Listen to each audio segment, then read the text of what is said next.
Will say this, just as an area of concern that I've had through my diligence in this process, our procurement process needs to change. We need to think more commercially.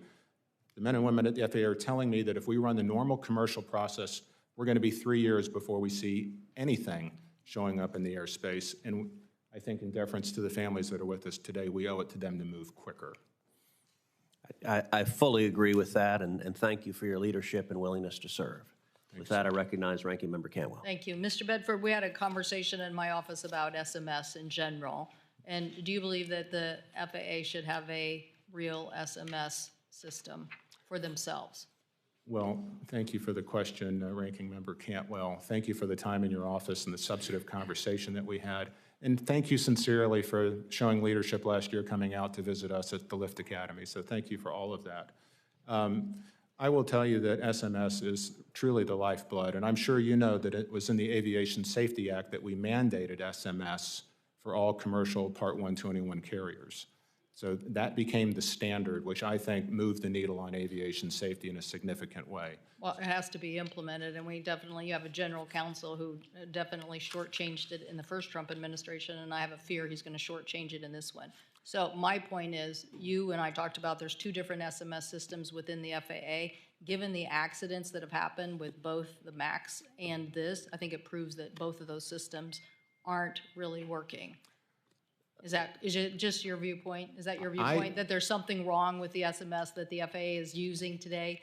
If we've had these 2 horrific accidents, or actually 3 if you include both MAX accidents. So I think we are all aligned on this. Something's amiss. Okay. I think we believe that the SMS system at the FAA needs a radical overhaul. I think we can do it. Our arch enemy here is complacency.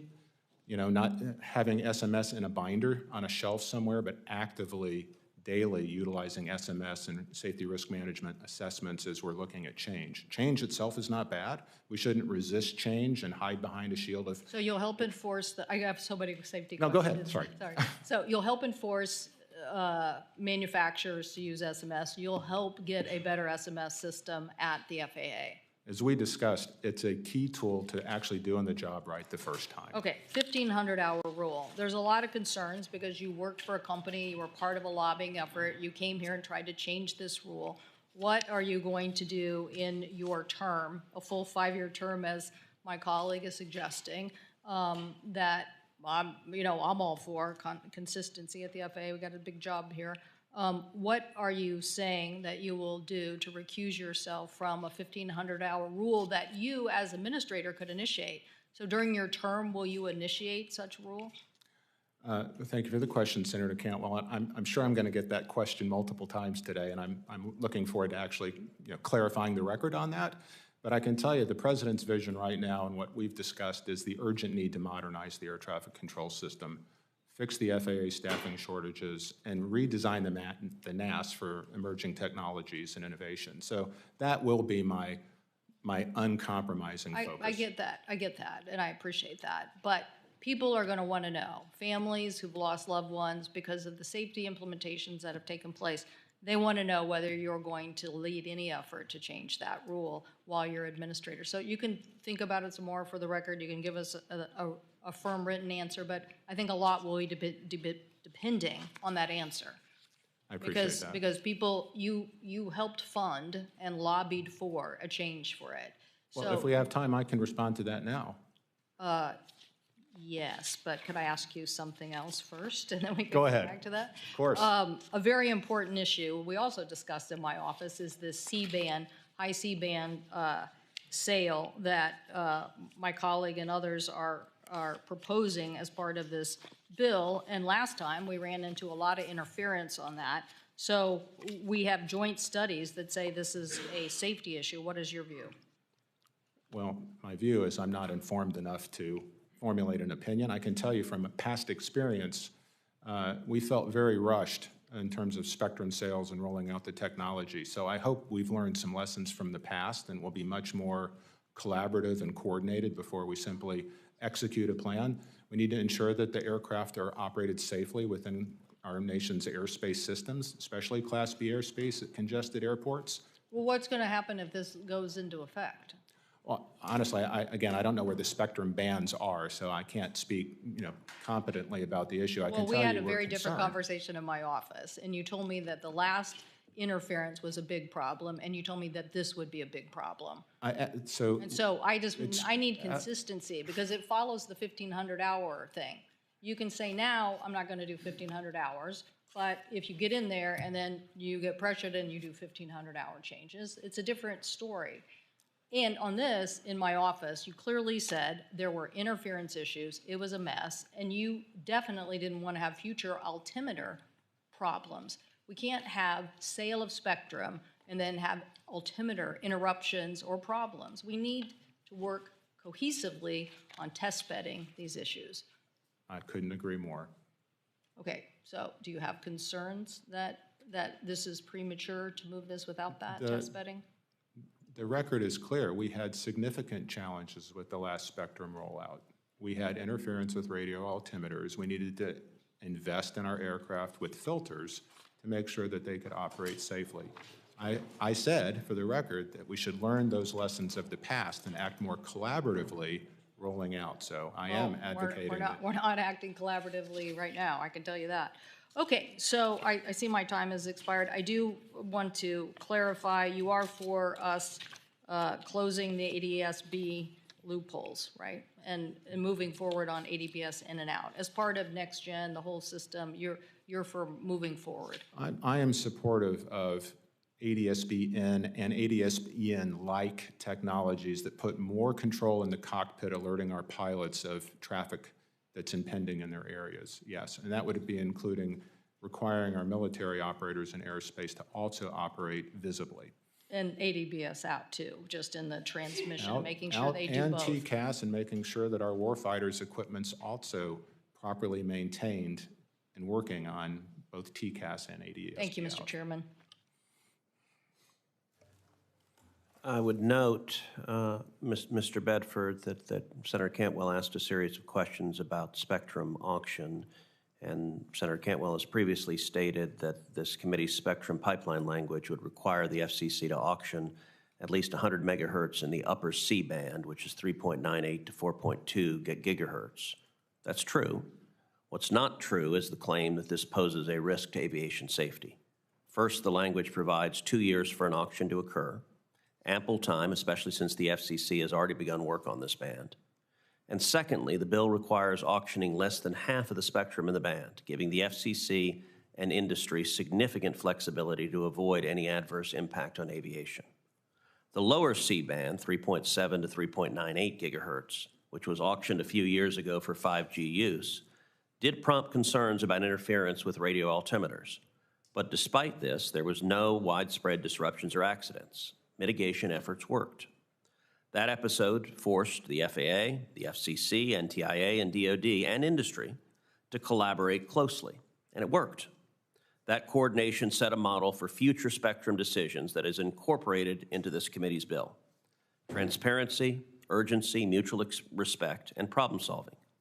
Spectrum policy is not putting aviation safety at risk. On the contrary, the broader bill's FAA modernization funding will enhance it. Senator Fisher. Can I just say, Mr. Chairman, that you brought up serving 5 years, and it was shortly after this debacle that Mr. Dixon decided, I've had enough. And I think the fact that he tried to negotiate in the first time this came through, and people couldn't negotiate, and people didn't negotiate. And the telcos just ran over the aviation sector, and the White House tried to mitigate it, and Steve Dixon more or less threw up his hands. So we got to get this right. Thank you, Mr. Chairman. Senator Fisher. Thank you, Mr. Chairman. Mr. Bedford, welcome. Good to see you. Thank you for putting yourself forward for this important position and going through this confirmation process. I appreciate it. While this committee is prioritizing providing the necessary investment to overhaul our air traffic control systems, we know that funding alone is not going to solve the problem. Senators Shaheen, Lujan, Hoban, and myself were successful in getting our legislation, the Air Traffic Controller Workforce Transparency Act, included in the recent FAA Reauthorization Act. The bill requires FAA to provide Congress with detailed data on air traffic controlled staffing. What policies do you see as being necessary in order to improve that staffing? Thank you for the question, Senator Fisher.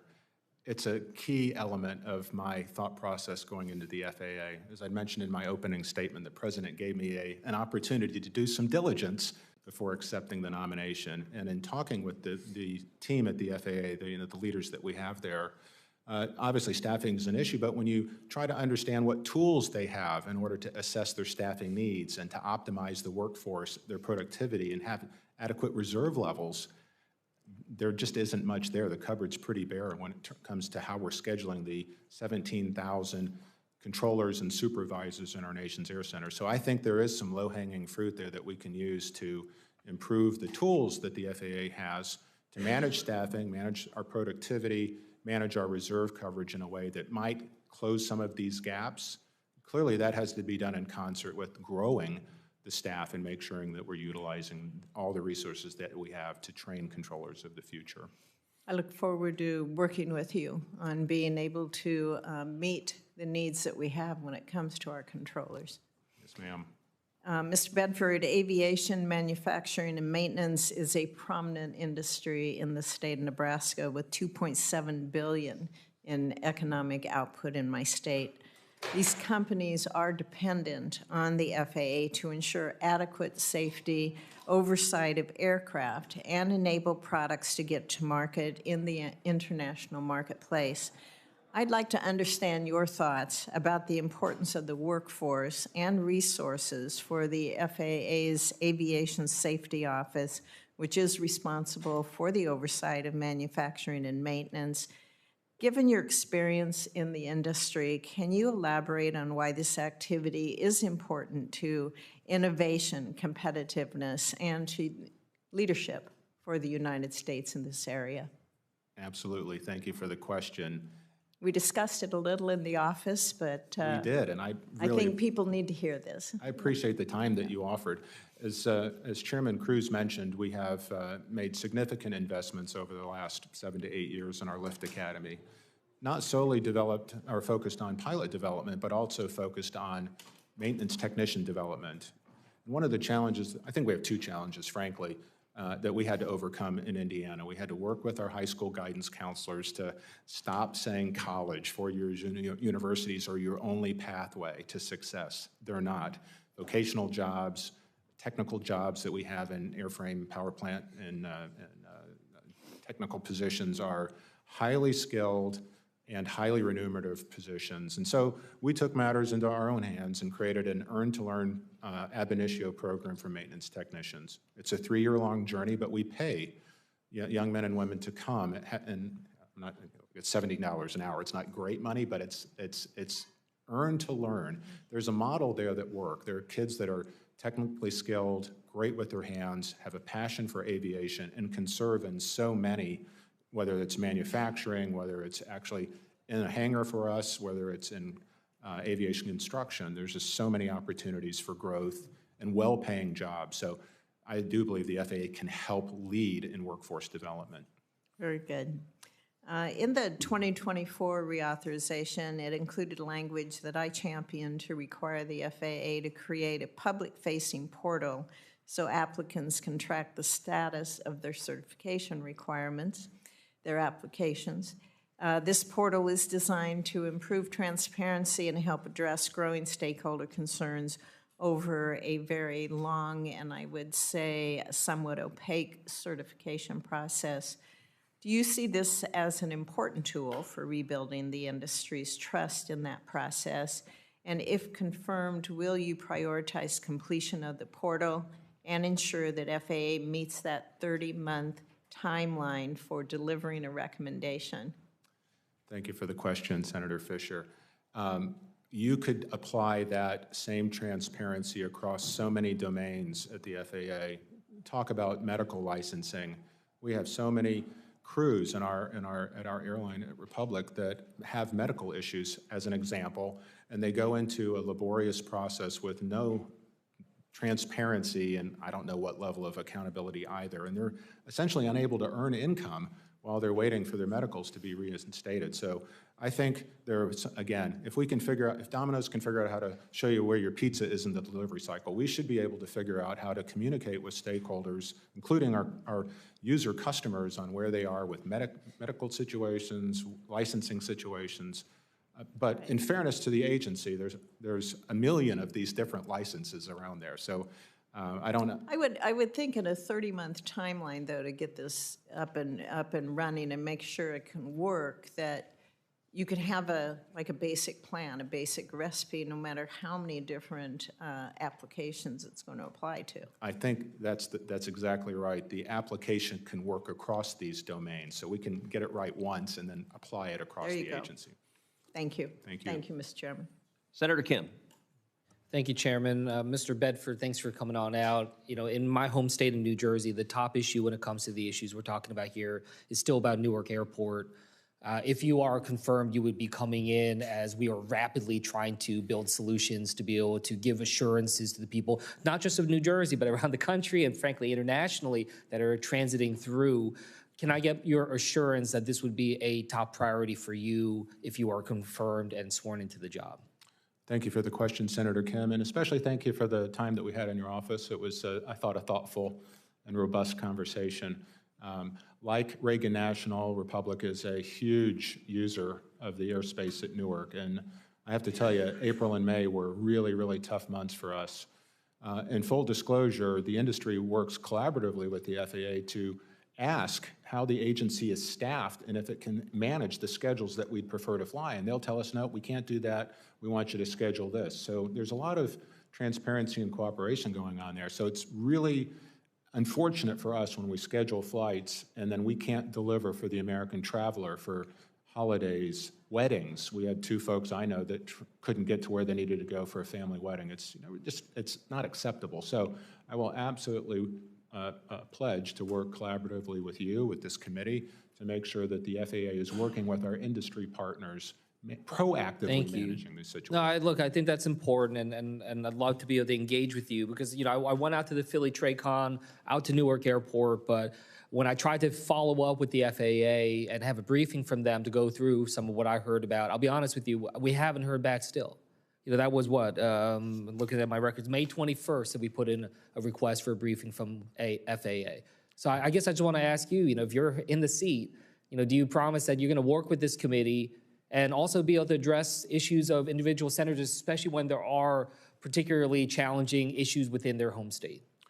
I can absolutely commit to that and also commit to reducing the number of times we'll have to have those conversations. Great, thank you. One thing that we talked about when we had our conversation, I asked you what your position on the debate about privatizing the FAA and the air traffic control system. I just wanted to see if you could elucidate that for the public here. Thank you for the question, sir.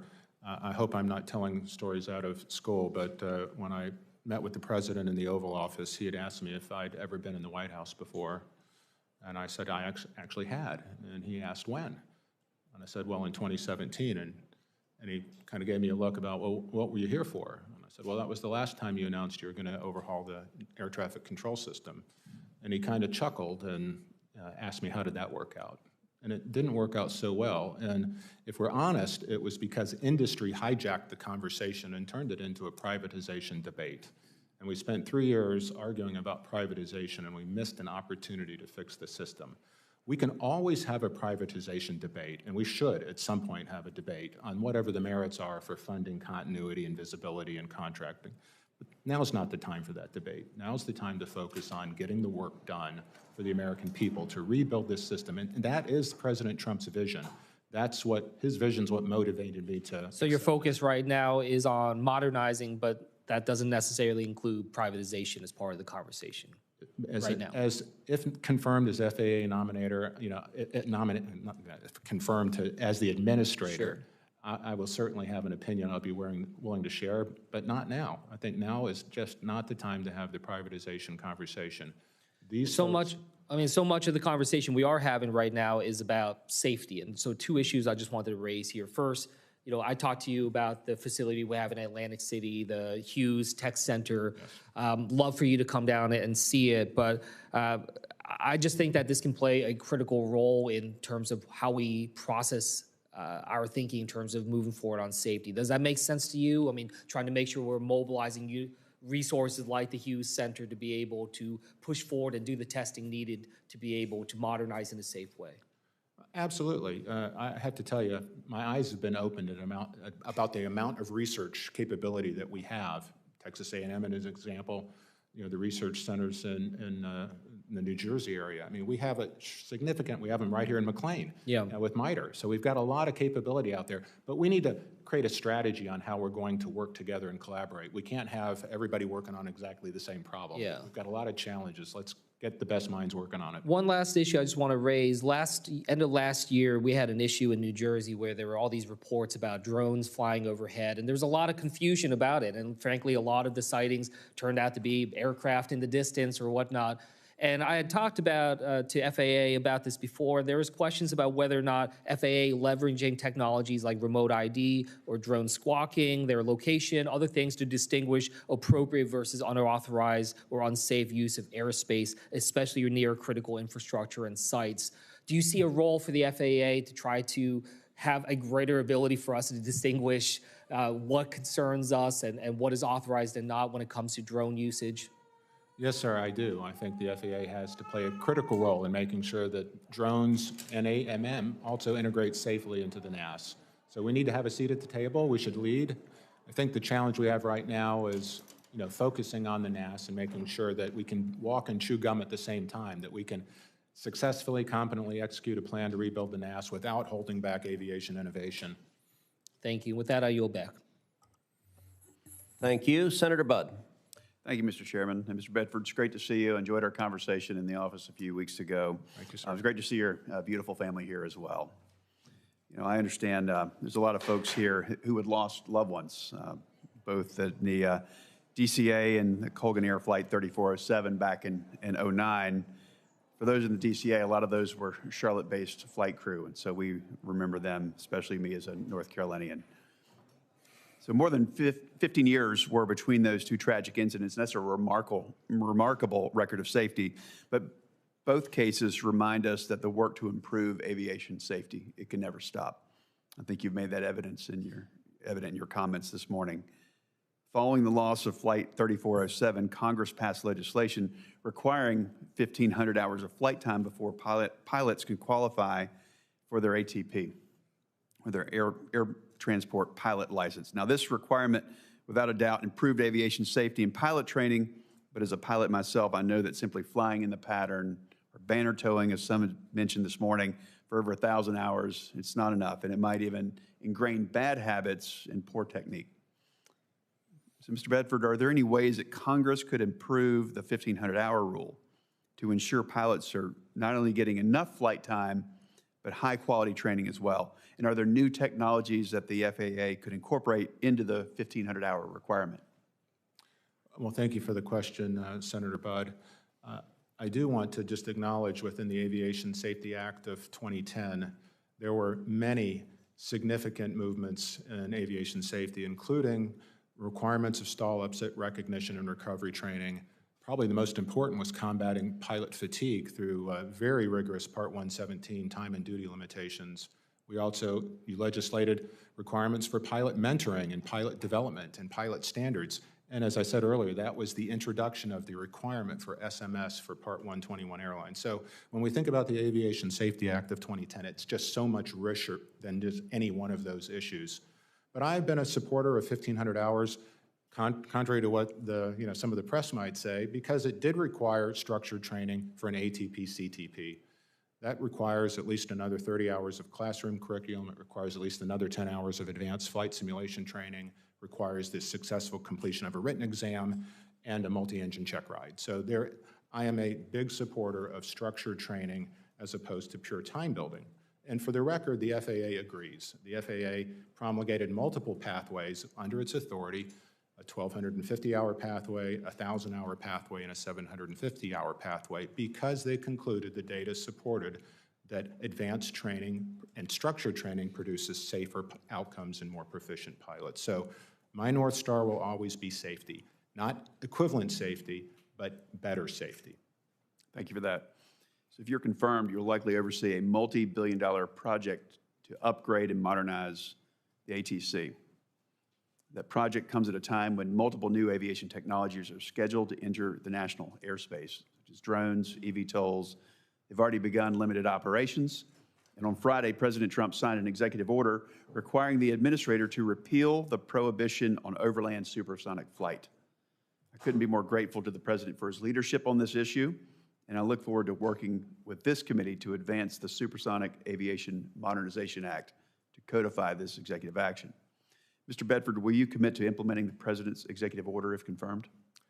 Thank you for the question, Senator Budd. I can tell you I'm as excited about anybody about the opportunity for the innovation that's happening right here in this country and to be a world leader in things like supersonic technology. It's in quiet boom technology. It's pretty neat. I've been on the pointy end of the stick on electric vertical takeoff and landing planes, flown many of the simulators.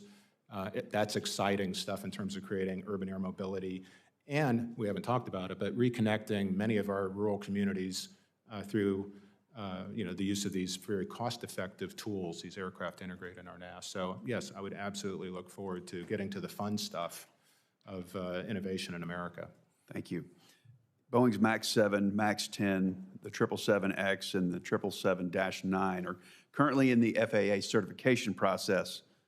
And Boeing's challenges have been discussed at length in this committee, and none of us want to see Boeing or the FAA compromise safety and quality. But at the same time, Boeing has $500 billion in backlog orders for the next 20 years. And China is aggressively expanding its aviation manufacturing capabilities.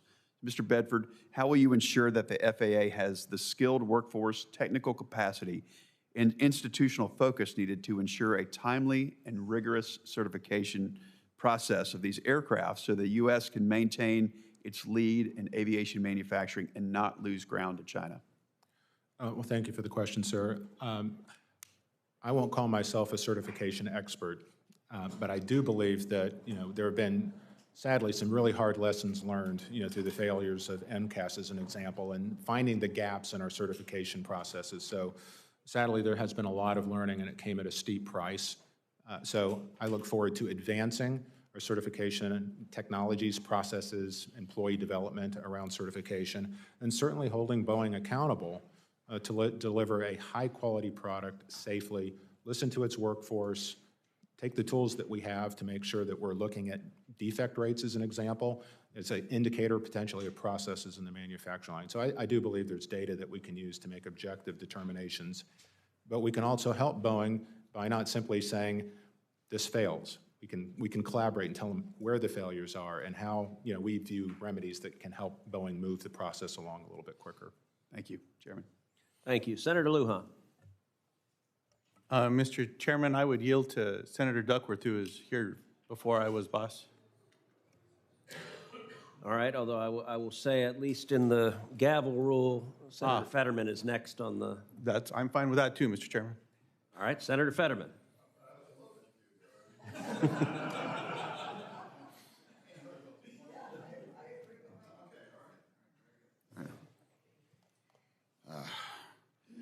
Thank you, Mr. Chairman.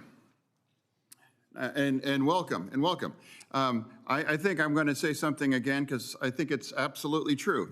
It is incredibly, incredibly safe to fly in America. Do you agree with that? I do agree with that. Yeah. And again, I think I'm an expert because I'm a consumer. I'm at the airport at least, I think, 48 out of 52 years of the year, maybe more sometimes. And I have a lot of skin in that game to affirm that. And I know a lot of that part of the conversation after that awful tragedy in DCA or earlier this year. But could you affirm, that it can be made safer? Anything can be made better. How do you see that? Trying to balance that we can make it better, but also acknowledging that. I mean, it's a modern marvel, in how things working and things continue to be incredibly safe. Thank you for the question, Senator Fetterman, and I hope I get a chance to come visit with you and have a more detailed conversation about this. Republic Airways has a huge maintenance base in Pittsburgh. I mean, so we've got routes that go way back to our Chautauqua days. I can tell you that the aviation system has multiple levels of redundancy 3 levels of airspace management redundancy, and then the ultimate, final level of safety is in the cockpits with our nation's well-trained aviators. But we shouldn't have to lean into the 2nd or 3rd or 4th level of redundancy to keep the system moving. The system is old. It needs upgrading, massive upgrading. So we have to do better. We can do better. There's technologies that exist today, not theoretical development technologies, but stuff that's on the market today, made by American manufacturers, that they're selling abroad. And we can induct this technology here at home and establish not only a more cost-effective NAS, but a higher reliability and a safer NAS. Thank you for that. So my job kind of collided yesterday. Homeland Security, and we were talking about the security about a lot of the international events that we're going to be hosting here in our nation. And then I brought this up, so I'm going to bring it up today because I think it's really appropriate. Philadelphia, in my state, of course, is hosting 6 World Cup matches in the next year, coming up to the weeks up until July 4th, which is also part of the big 250 birthday party for our nation. So millions and millions are coming across all around from the world, and then also for the 250 birthday. And now that's been described as the day before Thanksgiving for 3 months. Is that accurate? The expectation within the industry is we're going to see significant volumes, not only through our airport terminals, but certainly on our aircraft. Do we feel like we're going to have enough time and we can do more supportive to make sure that we staffed up and we do the kinds of appropriate changes to make sure that we're able to handle all that kinds of incredible volume? Well, unfortunately, I think the challenge we're going to face accommodating all the demand that will be there is the fact that the airspace itself is holding us back. We're already oversaturated in terms of commercial demands on the system to the point where, as we saw Secretary Duffy's re-regulation of slots at Newark. So we're at a point now where the air traffic control system itself is holding back demand that Americans have to travel. Thank you. And my second question, and this is absolutely not a dig, it's actually just a sincere thing. In 2023, my former colleague, Congressman Cartwright, secured $3 million construction project at the Mount Pocono Airport, and it's 2025, and it's still, we haven't had that yet. And again, I'm not calling anybody on the spot here. It's really just a sincere place. And now I refer to him as my former because now it's represented by a Republican, a new friend and colleague there. And, it's an important part of the economic regional parts of that equation. And it's like, I would love to work together with you to really develop those kinds of resources because it's really, I think it's important. I agree with you, and while I'm not an expert in that particular area of the FAA, I've been watching a lot of C-SPAN recently, and I've been watching a lot of hearings, and I've heard the acting administrator speak on that point. They know they need to get caught up, and I believe the agency is working diligently to do that. Yeah, okay, thank you. And thank you, Mr. Chairman. Thank you. Senator Young. Mr. Bedford, major U.S. airlines are already employing artificial intelligence and machine learning on a daily basis to optimize flight operations, streamline maintenance, enhance scheduling, and improve overall customer service. As the FAA undertakes that complex but necessary task of modernizing the national airspace system, the thoughtful integration of artificial intelligence and machine learning presents perhaps a strategic opportunity to enhance both efficiency and safety at the same time. How would you, as administrator, work to ensure industry is not generally prohibited from voluntary deployment of AI solutions in a manner to increase safety or efficiency? So, for instance, how AI could be used to better predict stress points in airplane diagnostics or the need for updated technology in ATC towers. Thank you for the question, Senator Young. You're absolutely correct. There are some marvelous opportunities to improve our oversight and surveillance of our aircraft. Most of our aircraft today are digital. They're flying computers. They have sensors, hundreds of sensors across the aircraft. managing that data by hand through normal algorithms has become increasingly more complex. We're experimenting with the use of AI in a targeted way, safe, cyber secure way, and just to experiment with its ability to help us predict and refine our maintenance plans to make sure we're having higher safety and reliability. But there's certainly concern. There's concerns of how well we understand it, how we deploy it, how we manage data security. So it is an emerging process. I'm not an expert in it, but I can tell you the industry is beginning to experiment with it, and the FAA needs to be leading on that effort as well. Well, assuming you're confirmed, and I believe you will be, I would expect all sorts of technological developments in this area, and maybe technologies to become available in coming months or years that neither you nor I could conceive of. So will you work with this committee and other stakeholders to prioritize AI, machine learning solutions that might enhance safety and operational efficiency as administrator? Yes, sir. Okay. Let me turn to another emerging technology. We had an opportunity to discuss this a bit when we visited in my office, but it's UAS, or drone technology.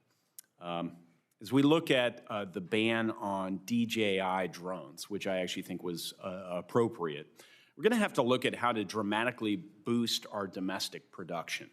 It's not enough to design the best drones, and we arguably design some really sophisticated ones, but we also have to be able to produce and field the best drones. Indiana, our home state, is making great strides in this field, as we discussed yesterday. How are you thinking about integrating the testing of UAS into the national airspace system? Thank you for the question, Senator. I can tell you I've spent a lot of time both here domestically and abroad looking at these emerging technologies, selfishly for how we can utilize them either to advance our flight training missions and or advance our commercial interests. So I'm thrilled about the development we're seeing, and I'm thrilled that a lot of this is actually happening here in the States. So it's a fantastic opportunity for us to innovate here. I will tell you that we are behind. We're seeing a lot of these rollouts happening now in real time. I was in Dublin in January, and this is already happening. This isn't new stuff. We are behind. We have to recognize we're behind and figure out how we can collaborate to jumpstart entrepreneurship here in the United States.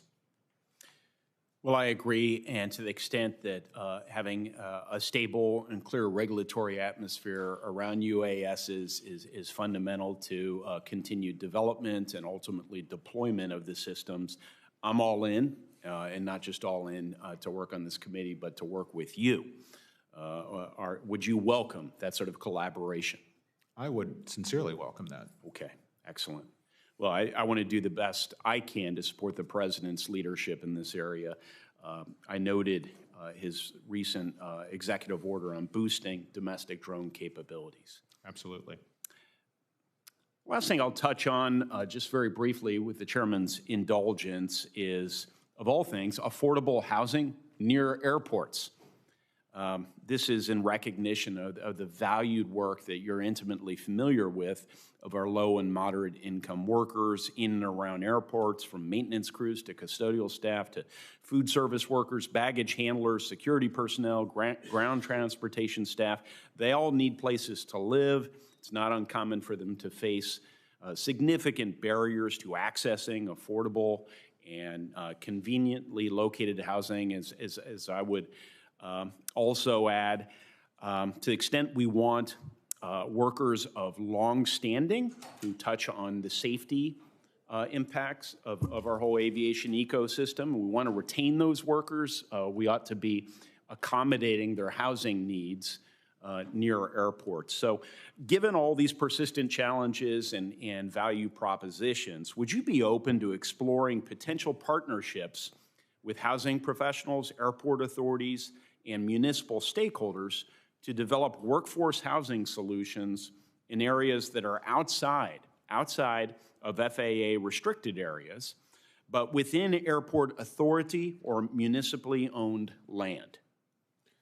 Well, Senator Young, I can tell you my home airport that I fly out of at Executive Airport in Zionsville is in fact building on the periphery of the airport space itself. So it appears there are ways to harmonize the availability of underutilized land for better purposes, whether that's housing or manufacturing. I think there's a lot of opportunity there that we can evaluate, but I would like to believe the FAA will be a good partner in that evaluation process. Great. Well, I'll look forward to working with you on that priority as well. Mr. Chairman? Thank you. Senator Duckworth. Thank you, Mr. Chairman, and I thank my colleague, Senator Lujan, for his generosity. Mr. Bedford, I'm going to go back to the 1,500-hour rule. You know it's coming. Yes, ma'am. You have spent years railing against a rule, and in 2022, you asked the FAA for an exemption from it. If confirmed, you would have the authority to reduce the number of flight hours below 1,500 if you determine that the pilot attending an academic training course will, quote, and this is the actual quote, enhance safety more than requiring the pilot to fully comply with the flight hours requirement, end quote. No administrator under a Republican or Democratic administration has ever made such a finding, and I would submit that now is not the time for less actual cockpit time for pilots. This is a perilous moment for aviation safety. After a rise in close calls coming out of the pandemic, we had our first major commercial crash in more than a decade. Air traffic controllers are understaffed, overworked, and using antiquated equipment that is increasingly likely to fail, as we saw in Newark. Well-trained pilots are our last line of defense. In incident after incident, it has been the pilots who have made last-second decisions to avert disaster. In Austin, when a FedEx plane came within 150 feet of landing on top of a Southwest plane, 150 feet, it was the FedEx pilots who spotted the danger and took evasive action. In Chicago, when a Southwest plane landing at Midway came within 200 feet of a jet crossing the runway, it was a pilot who aborted the landing. Mr. Bedford, will you commit to not reducing the number of flight hours currently required for pilots? Well, thank you for the question, Ranking Member Duckworth. We had a very spirited conversation. Your passion on this issue is commendable. Your active service for our country and the loss that you've personally suffered, I just have tremendous admiration for you, both as a pilot and as a legislator. I don't think we actually have a lot of gap between where we're at. We both want to have the safest pilots operating our aircraft, correct? Yes, but you're not answering me. I mean, reclaiming my time, it doesn't sound like a yes. It sounds like you're leaving the door open to reduce the number of flight hours from 1,500. What I'm saying is I don't believe safety is static. And I can tell you, we've worked closely with our military, evaluating how they're training pilots, and the way they're training pilots today is not the same way they were training pilots in 2020, 2015, or 2010. They're taking advantage of emerging technologies and utilizing them ways to create more pilot proficiency. And the FAA, as you know, has already said structured training, real structured. Let me, reclaiming my time.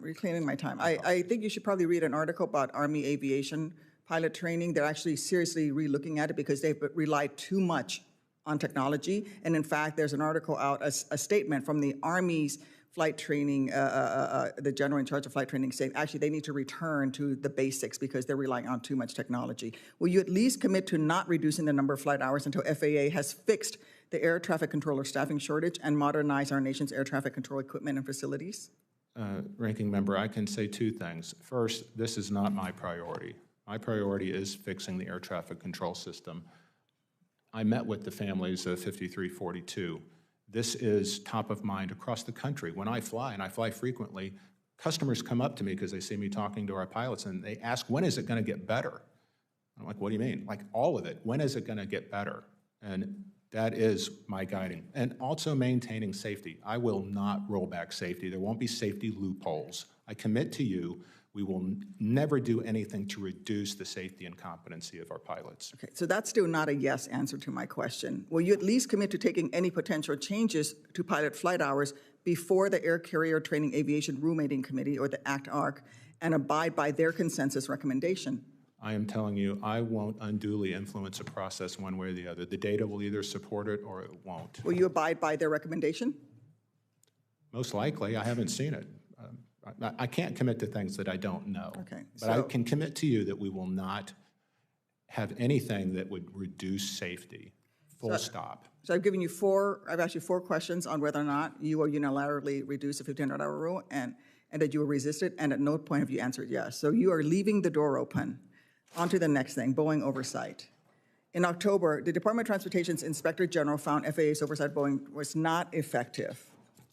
So I'm asking you, yes or no, will you commit to not delegating inspection authority back to Boeing until FAA has implemented all 16 of DOT OIG's recommendations and DOT OIG considers them closed? Well, thank you for the question, Ranking Member Duckworth. It's my understanding that ODA has been renewed for another 3 years, so Boeing's got a long way to go before they're going to get another bite at that apple. All right, I'm out of time. Thank you, Chairman. Thank you. Senator Moreno. First of all, thank you for your willingness to serve. Could you show the people what you have at your desk to your left? Oh, it's my father-in-law's crucifix and rosary. And the reason I ask that is, what role has faith played in your career? Well, if I was being perfectly honest with you, sir, up until about 1999, not a lot, not as much as it should have, but I had a wonderful experience, conversion experience that brought me much closer to my faith and to Christ. So when we're talking about these issues about how these technologies, we can be very clinical here, talking about 1,500-hour requirements or technology or AI, and I think that's all really important. But ultimately, when you take this job as the administrator of the Federal Aviation Administration, you're putting the lives of tens of millions of Americans somewhat in your hands. I think it's just important for everybody here who's looking at judging whether your nomination is that faith will, is it fair to say that faith will play a role in how you conduct your job? When I talk to the families and we talk about, I sympathize with your loss, that's not just words. You know, I suffered loss as well. You know, I used to have a sister. My parents had a daughter. Now, she didn't die in an aviation accident, but she was run over at a traffic stop, pedestrian accident. So I absolutely understand what you're going through, and I appreciate your loss. And I would never do anything to compromise safety as administrator in this organization. I can promise you that. I can promise everybody on this committee that. Thank you, Mr. Bedford, for that. So let's go shifting to your business career. I just want to restate this for the record because as a business guy myself, I don't think we really spent enough time highlighting your career. You took a company from 85 million, and I know million doesn't mean a lot here in Washington, D.C., but 85 million in revenue to 3 billion. That's an incredible accomplishment. I think I just want my colleagues who maybe haven't been in the business world to just sit back and reflect on the scale of difficulty of taking a business from 85 million to 3 billion. That is a remarkable accomplishment. So congratulations to you. What role did building a culture play in that growth? Well, thank you for that question, because I think that's so germane to where we're at here today with the FAA, is building a winning culture. And leadership literally starts from the bottom. We have to support the team. We have to make sure that we identify clear objectives, communicate those objectives, and then show them how we're going to walk the talk to accomplish these objectives. And I think all these things are possible. When I had an opportunity to speak with the team at the FAA, I asked them, what are our goals for 2025? They don't have any. Okay, well, what's our strategy? What's our strategy for tackling the air traffic control system? And the answer was, we're just going to keep working at it hard every day to make it work. You know, that's just not the kind of leadership that we're going to need in order to get the job done. I don't think this is a moonshot project. It's not a Manhattan project. We can get this done, and we can work together and get it done very quickly. I think Secretary Duffy's right. We can get this done, and we can get it done in single-digit years, not decades.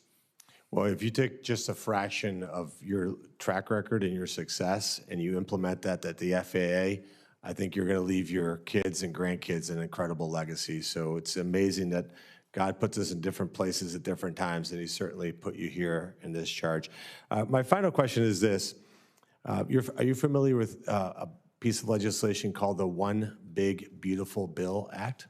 I have heard something about that. Now, would it surprise you to know that there's been almost no coverage in the media? I haven't heard one of my Democrat colleagues, I hope they do, we have an opportunity coming up in this testimony, to point out that that bill has historic investment in modernizing this nation's air traffic control system. So your leadership, combined with the fact that we finally have a bill that will completely, for the first time in decades, do what honestly should have been done a long time ago and modernize our air traffic control system. If you strike me as probably like me, you're not somebody who tends to gamble, but I don't think the media will ever report the fact that this bill has that level of historic investment. And I hope that you take this opportunity that's been given to you to make certain that you take this time and that we modernize our air traffic control system and leave a legacy, not just for your kids and grandkids, but for all of America. So thank you for your willingness to serve. Thank you for saying yes to President Trump. And to President Trump, congratulations on yet another remarkable nominee. Thank you, Mr. Chairman. Thank you. And at long last, Senator Lujan. Thank you, Mr. Chairman. I appreciate that. Mr. Bedford, thank you for being here. I'm going to continue a little bit from the questioning you just had with Senator Moreno. I'm also a person of faith. I'm reminded that some of the teachings that we've had in our lifetimes, Matthew 7:12 tells us to do unto others as we want them to do unto us, to treat people with respect and dignity, keep our word. It's part of the Golden Rule mantra.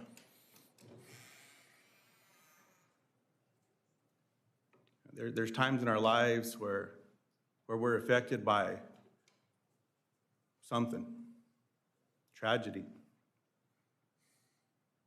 There's a family here that hasn't met with the Secretary of Transportation, even though there's been request and request and request. I know an invitation was sent out not long ago, gave the family just a couple days. Families are busy. Something of this magnitude we should work to make happen. Will you commit to advise Secretary Duffy when you're confirmed to meet with this family and give them the time to make sure that they're able to be there in person and meet with them? Well, thank you for the question, Senator Lujan, and I agree with you. You know, we need to treat people with dignity and respect. You know, we were all created in the image and likeness of God, and that shared humanity is what should help us to be able to work in a bipartisan way and put the American people's interests ahead of any of our political interests. And while I am thrilled about the $12.5 billion down payment, I would clarify, for the new system, I do believe Secretary Duffy is a man of great character and ethics and integrity, and I can't explain why he has not yet met with the families, but I would certainly have a conversation with him to do so. So you will commit to advise him? I will. I appreciate that very much, sir, and I appreciate the line of questioning from Senator Moreno as well. I mean, we should chat about this more in all that we do. Now, Mr. Bedford, we appreciate you taking time to visit with me yesterday in the office. We had a good conversation. One of the questions that I asked was about a filing from 2022 that you sent over to the FAA, and you argued in a petition that if you were granted the exemption from the 1,500-hour rule, that it would help, quote, renewed industry-wide commitment to diversity, equity, and inclusion, close quote. Do you still stand by those words? So first, thank you for the time that you shared in your office. You're a very gracious host.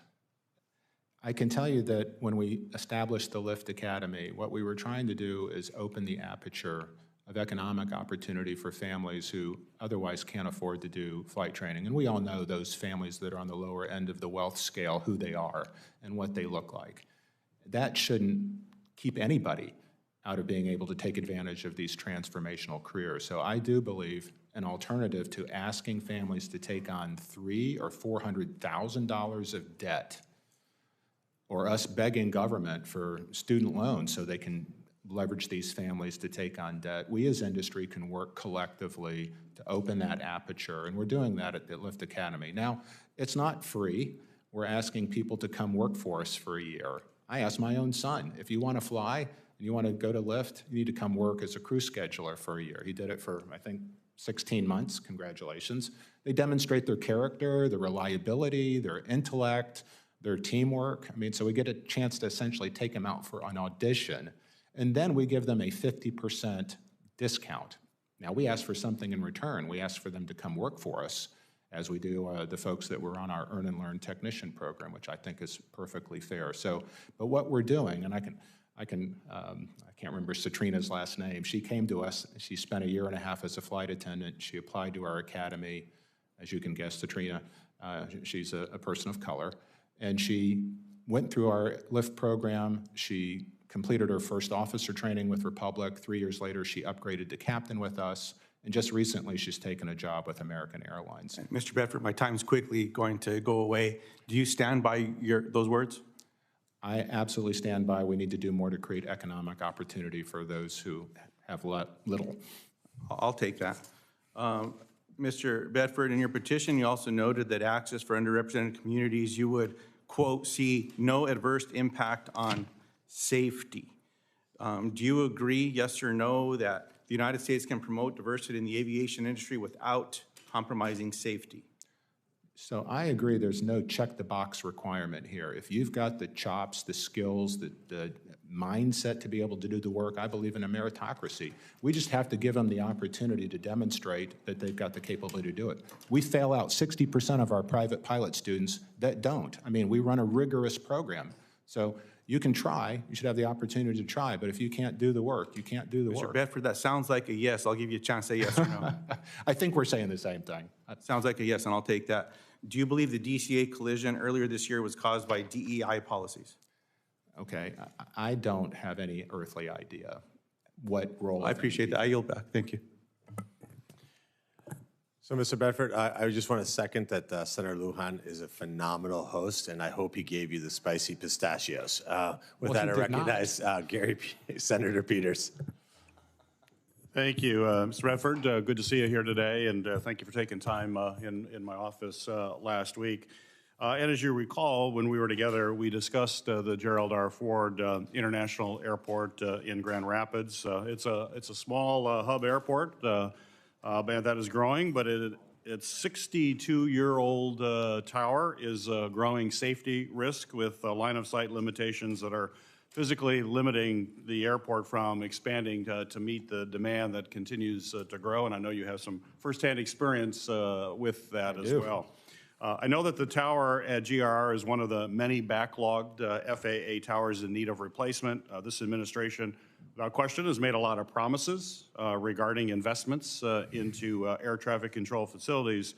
But unfortunately, I think we're missing some details and we're missing some hard commitments with those kind of broader promises. It's unclear how much money is actually needed to address the tower replacement backlog and to modernize our air traffic control infrastructure, including towers at individual airports across the country. I'm pleased to hear that you are supportive of investments into our ATC facilities. With that, so I just have a series of a few yes or no questions regarding this issue. Yes or no, if confirmed, will you work with us on a plan to replace GRR's tower sooner rather than later?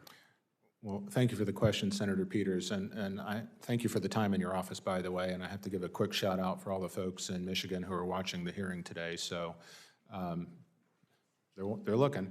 I will tell you that $12.5 billion is a great start. It's going to take a lot more than that. I have not had the benefit of seeing the plan. I know that Secretary Duffy has all of those details. Hopefully we'll be able to bring that to the transparency before the committee. But $12.5 billion is enough to get started for sure. We have aging infrastructure across the country. I've watched numerous hearings. I've heard the acting administrator testify that there is some rubric, some process, some methodology on how to prioritize the tower. So I would absolutely agree to work with you and see where Grand Rapids is in that process and just make sure we're all on the same page. Well, I appreciate it. And sooner rather than later would be, so all the folks from Michigan watching. Shout out to Western right Michigan now. University. They're watching you right now, so Amen. we appreciate that. Yes or no, do you agree that we need a major infusion of facilities and equipment funding specifically to address air traffic towers? I think you've answered that. If confirmed, do you commit to sharing with my office exactly how much money is needed to address the entire ATC modernization backlog, including the replacement of outdated towers? So, again, I can't speak for Secretary Duffy. He erected a wall. You know, once I agreed to accept the nomination, I've had zero contact on what's in the plan. I know as much as what I've been able to read. I would like to hope, again, as I've said in my statements, that we'll have absolute transparency, accountability. That's what I'd hope. If we would try to accomplish, if confirmed, obviously, that we'll be able to do that. Yes or no, do you believe that funding for air traffic control modernization should be contingent on closing or consolidating other air traffic control facilities? I don't know. I don't know what's in the plan. I hope in a bipartisan way we can be open to deploying the people's capital in a judicious, wise way.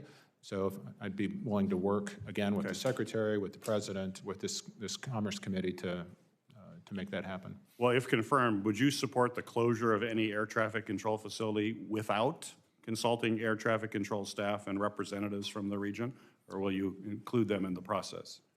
I would think it would make sense to have our controller workforce included in the process. Excellent. Good. So that's a yes. Thank you.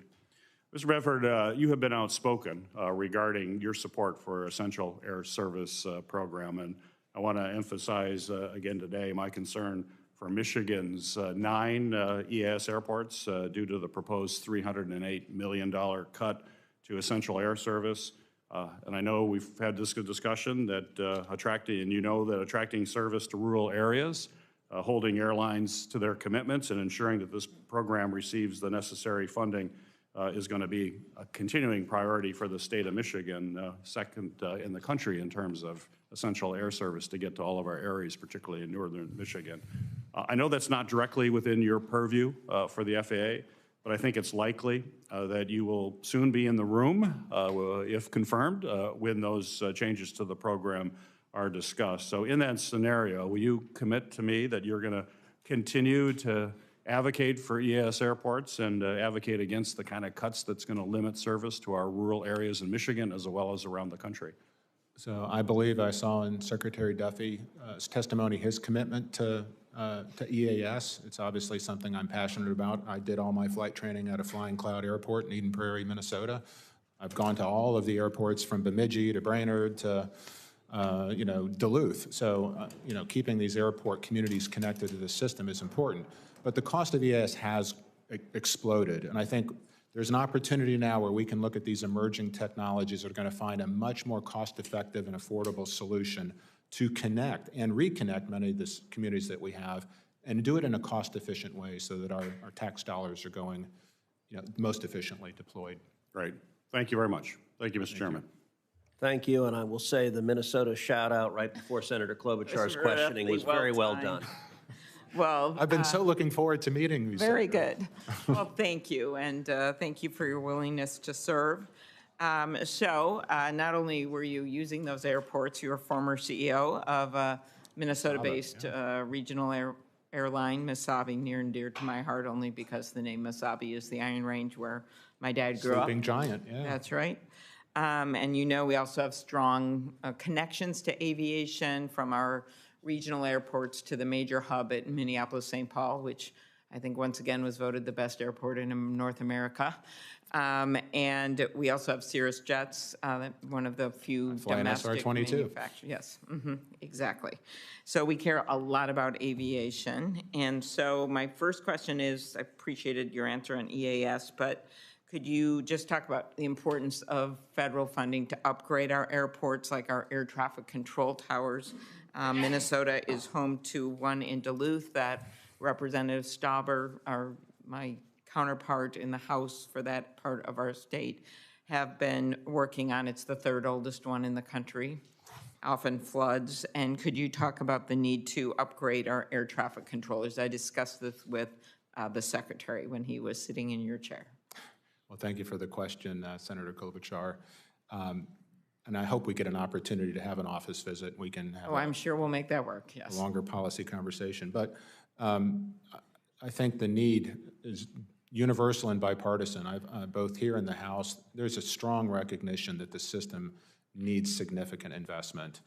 We seem to have bipartisan support for a down payment of $12.5 billion. We have to be honest, that's not enough. We're going to have significantly more investment. We've talked about, are there budget neutral ways to do that?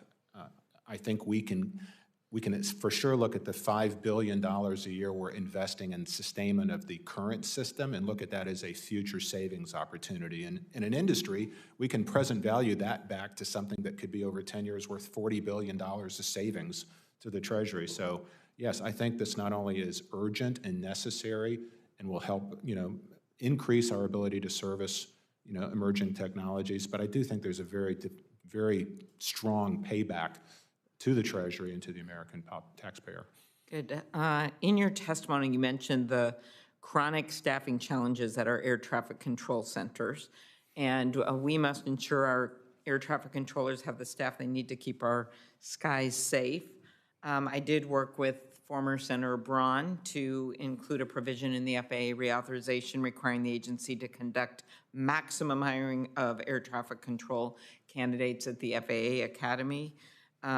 Secretary Duffy, and as you know, we had seen some increases. Then, of course, came in this kind of across-the-board firings of new employees. Then they were exempted, and some people left. Secretary Duffy has called for a supercharged program for controller hiring, and you have testified you will work to rectify the understaffing. Could you talk about how you will ensure that the FAA is conducting maximum hiring of air traffic controllers? Well, thank you for the question, Senator Klobuchar. So, as you may be aware, we have spent years and tens of millions of dollars developing workforce opportunities for the future. We're doing earn and learn programs as an example for our technical staff. We've abated 50% of the cost of pilot training through our Lift Academy. So it's near and dear to my heart to make sure that we're casting the widest possible net to get the best people we can, to give them the best training that we can and the best tools in order to have the best outcomes. And certainly what the Secretary has shown us a few weeks ago and the big rollout of the system is the tools that we're giving our workforce are unacceptable. So I think we've got some leadership challenges, funding challenges, but these tools are just not acceptable to continue to utilize and have the NASA of the future that's going to be able to take advantage of emerging technologies. Okay. Yesterday, I sent a letter with Senators Duckworth and Warnock requesting that the FAA provide an update on the implementation of the provisions that were included in a bill I'd done with Senator Moran, who I just see is here, to boost the FAA's 625 grant program to recruit and prepare students for aviation careers.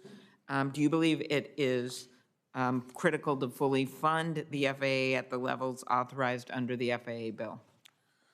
Well, thank you for the question. I want to be careful here because I'm not in the FAA, and I couldn't tell you whether the funding is enough or too much. So I'd love to have an opportunity to do the job, do the work, put a critical eye on it, and then get back to you. Okay. Last question is just about, we know the horrific fatal crash very close to where we are now. There was a near miss. One of my staff members was on the plane of a Delta flight, which happened with some military aircraft and a jet bound for Minnesota. It was nearly all my constituents. I led a provision in the FAA reauthorization bill to help planes avoid collisions by ensuring they have the technology to alert pilots, and many of my colleagues, including ones that are here right now, have done similar things. Do you agree that adopting new technologies can assist, and what should we be doing when it comes to these near collisions? Well, thank you for the question. Look, we do have some terrific technologies that are here today that we can implement. There's always going to be points of friction in terms of how we allocate airspace based on equipage. So I think we need to have the stakeholder conversation. I agree we need to get more alerting systems on the cockpit so that it's another level of safety and redundancy for our commercial airline pilots. But we also have to be sensitive that we don't want to inadvertently cut off regional airline markets if their aircraft aren't upgrading. The good news is I think we have solutions for that now that we can pursue and have the best of both worlds. Very good. And I will tell you, I've been very impressed how all the grandchildren have remained in control. Some of them are wandering around, but not by themselves. I haven't been able to see, but you should know we have a couple of Eden Prairie born children here too. Okay, excellent, very good. Thank you, and now I think Senator Blackburn is next. Yes, indeed. Thank you, Senator Klobuchar. And I want to add my condolences and my thanks to the families that are here today from the DCA crash and the Colgate crash. And we appreciate the commitment that you're making to be certain that the skies are safe and that passengers are going to be safe. We want to welcome you. Congratulations, Mr. Bedford. And indeed, I think the children, the babies deserve a treat, as we call it at my house, with the little ones when this is over. You and I talked briefly when we visited about pilot retirement age. We did. And this is an issue that comes up repeatedly because people are so frustrated. They go to get on a flight and the crew is timed out. They don't have a flight. Everybody is there, the plane is there, and they end up waiting a couple of hours to get a pilot. Mm-hmm. And I have worked on this issue because I think if we don't take the lead on this, that it is something that is going to leave us with more flights that are stranded. And I know that ICAO is looking at this issue. So I would like for you to talk just a little bit about that issue and how you would approach the pilot retirement age. So thank you for the question, and thank you for the time in your office, by the Sure. way. It was lovely. You know, this was a big issue during the whole FAA reauthorization debate. You know, there was, and can't remember which side of the legislature it was in, the House or the Senate, but we had age 67 in at one point, and it didn't make its way through reconciliation. We had a lot of debate on the merits of it, which are, I think, pretty clear that we have really experienced pilots that still have a lot of gas in the tank, desire to serve, and a lot of mentoring that they can bring to the table for the younger workforce you know, that we're developing for the future. So those that wish to serve, having an arbitrary mandatory retirement age doesn't seem like the right answer to me.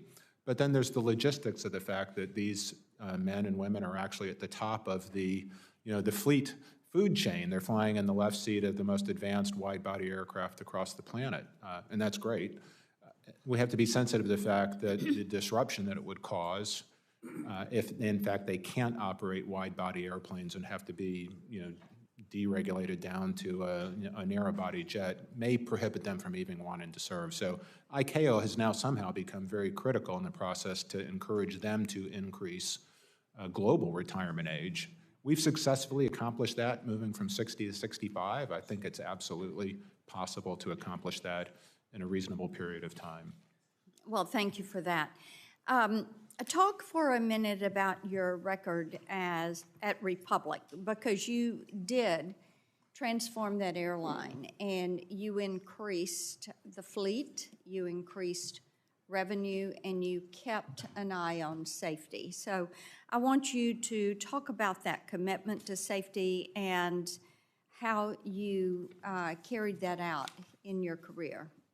Well, thank you for the question, and a quick shout out to some of our Republic pilots that are here. Thanks for the support. It was a collaboration, and it wasn't easy, I'll tell you. We didn't get it all right. You know, we made a lot of mistakes as we were building a business, but we were able to recognize the mistakes we made, correct them, and continue to move on. I think that's a culture that we can bring to the FAA. It's okay to try things and fail, again, not jeopardizing safety, but we can innovate. We won't always get it right, but we'll get a lot of it right, and then stuff that we don't, we can fix and continue to innovate. So I think that was, you know, if you think about all the challenges aviation's faced, 2001, obviously, 9/11, and I have to tell you, the incident and the crash at 5342 brought back a lot of PSTD for me, because we have, you know, almost 150 operations a day at Reagan, and for the first 15 minutes when we got our Mirror 3 alert, we had no idea whose aircraft that was. It's a heart-sinking feeling to think it could have been one of ours. So by the grace of God, it wasn't. And again, my deepest sympathies to the families that were affected. So I can tell you that culture is a clear indicator of a lean, agile organization that can manage change and work together. I think it starts from having a vision. We have to have a vision for where the organization is going. What hill are we trying to take? And then we can get our entire workforce to go on that journey with us. We can collaborate. It's not just me saying this. I've read a lot about the FAA organization, many reports, many agency reports that talk about the unwieldy organization structure, multiple spans and layers, silos across the organization. I think there's a lot of opportunity for us to lean into building a better, agile, more collaborative agency. Thank you for that. And I recognize Senator Baldwin, and I turn the gavel to Senator Sullivan. Thank you, Senator Blackburn. I am going to yield a few seconds to Senator Moreno to correct the record. Sure. No, not to correct the record. I just wanted to, Senator Lujan brought up an issue about the families not being able to meet with Secretary Duffy. So I took the opportunity to step outside and called the Secretary. He gave me his chief's cell phone number. So for the families, he's expecting your call. If you could call him at your convenience, and the Secretary is more than happy to meet with you. So I'll hand this to whoever the family representative is so that we can get that meeting scheduled. And he obviously is wanting to do that as quickly as possible. Thank you. Thank you. Mr. Bedford, thank you for being here today. Thank you for the opportunity to meet with you ahead of this hearing to learn more about your priorities for the FAA. As the senator representing Wisconsin on this committee, I would be remiss if I didn't mention how disheartened I was to read about some of your past comments about Milwaukee. It has been reported that you told a group of investors that, quote, "I don't care how cheap you make it, you don't go there unless you have to." Mr. Bedford, couldn't be more wrong on that account. And if confirmed, I invite you to Milwaukee to come see for yourself all that the city and the state of Wisconsin has to offer. One of the FAA's most successful partnerships is the Contract Tower Program. 265 smaller airports participate in this important air traffic safety program, including 9 in my state of Wisconsin. These towers support rural air service and flight schools across the country, as well as DoD flight training operations and military readiness.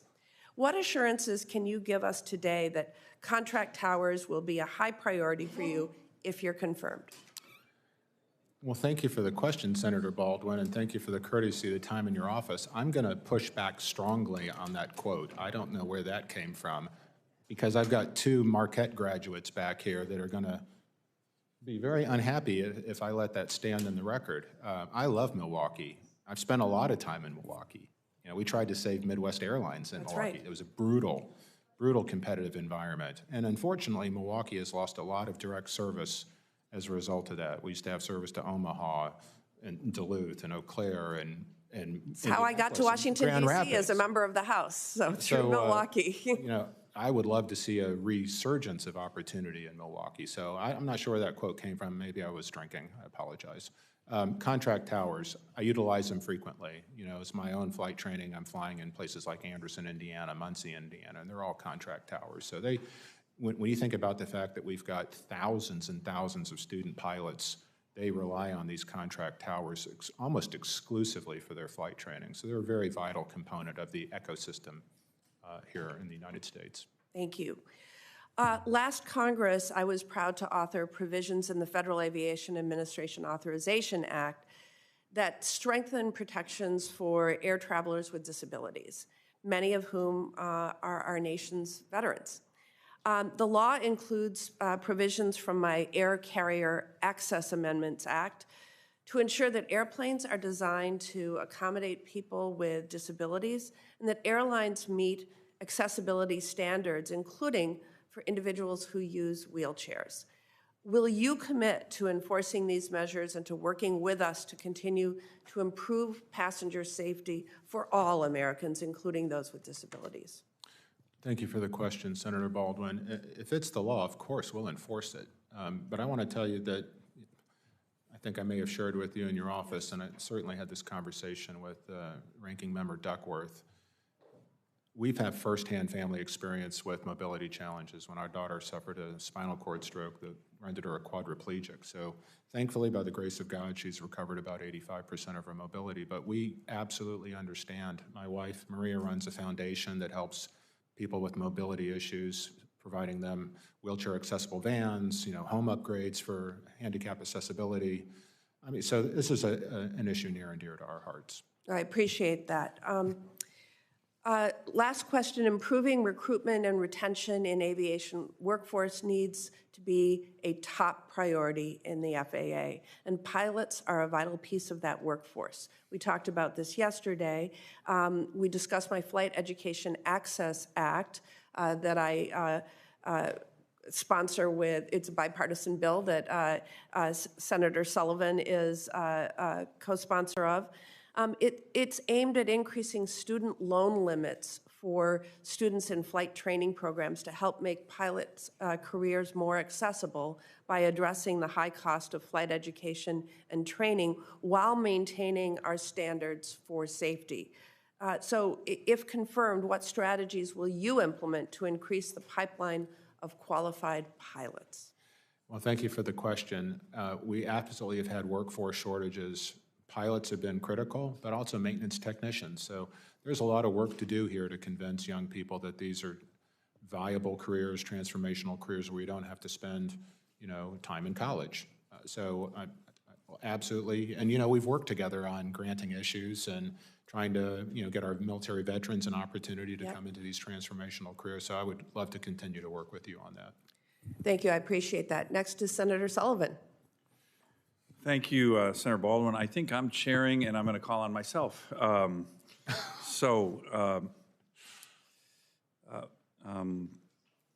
Bedford, thank you for being here. Thank you for your willingness to serve. I appreciate our meeting the other day.